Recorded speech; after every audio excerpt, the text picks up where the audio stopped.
Good morning.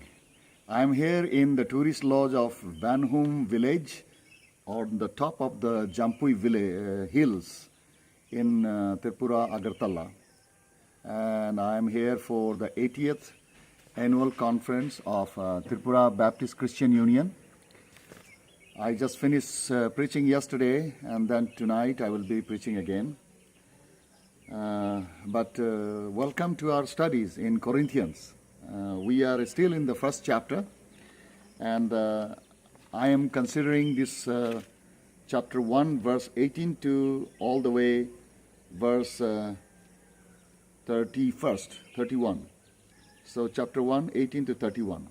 In this passage, Paul is particularly defending the simplicity of the gospel. And he says the power of the gospel lies in the simplicity of the gospel. In the first century, a large number of people, those who accepted Christ, they were ordinary people, the regular people, the working class.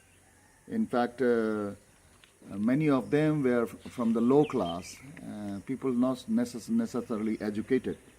But there were also some who were educated, there are some noblemen.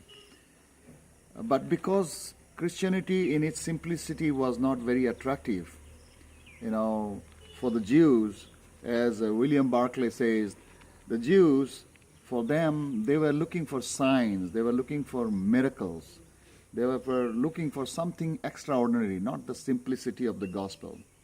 And for the Greek, it was very difficult for them to comprehend how can someone who has died on the cross, who died like a human being, could be a Messiah, could be God. For them, they were looking for something very high, intellectual, the wisdom, something which is not so simple. So for them, Christianity did not carry much meaning or value to them.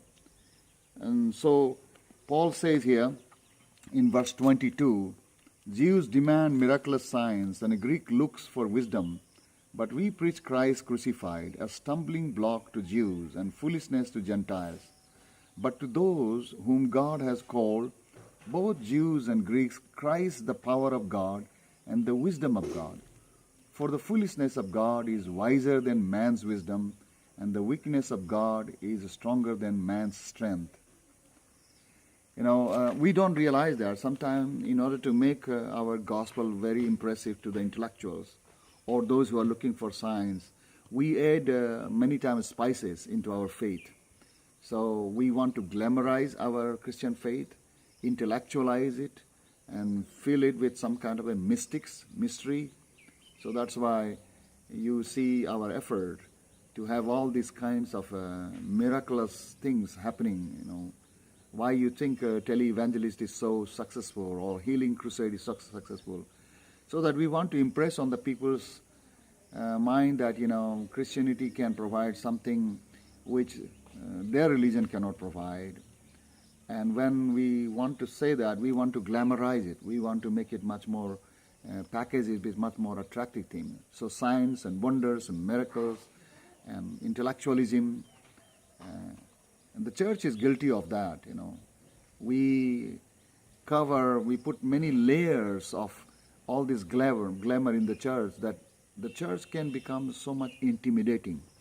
When you walk into the cathedral, when you look at the bishop and archbishop with all their glamorous clothes, it can become so intimidating that the simplicity of the gospel is somehow undermined. Paul is saying the same thing. The first century had the same problem, that the power lies in the simplicity of the gospel.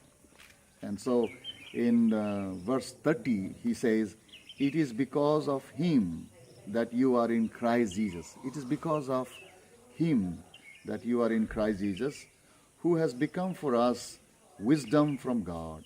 That is our righteousness, holiness, and redemption. Therefore, as it is written, let him who boast in the Lord.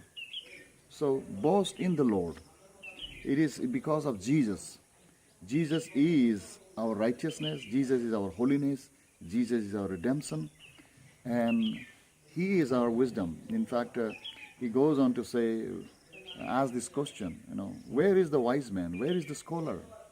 Where is the philosopher of this age? Has not God made foolish the wisdom of the world?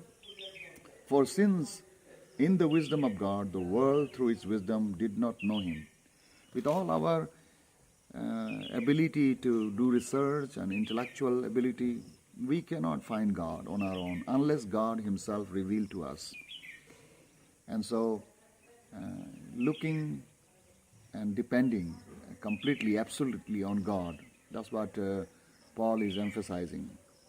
And he reminds them that not many of you, he says, brothers, in verse 26, think of what you were when you were called. Not many of you were wise by human standards. Not many were influential. Not many were of noble birth. But God chose the foolish things of the world to shame the wise. God chose the weak things of the world to shame the strong. So don't camouflage, don't try to add spices, don't add all complex things, all these glamours to the simplicity of the gospel. But keep this gospel simple, proclaim this gospel simple, because the power lies in the simplicity of the gospel. May God help us to remember that and remain faithful to the truth, to the gospel that is given to us. God bless you and have a wonderful day. Bye-bye.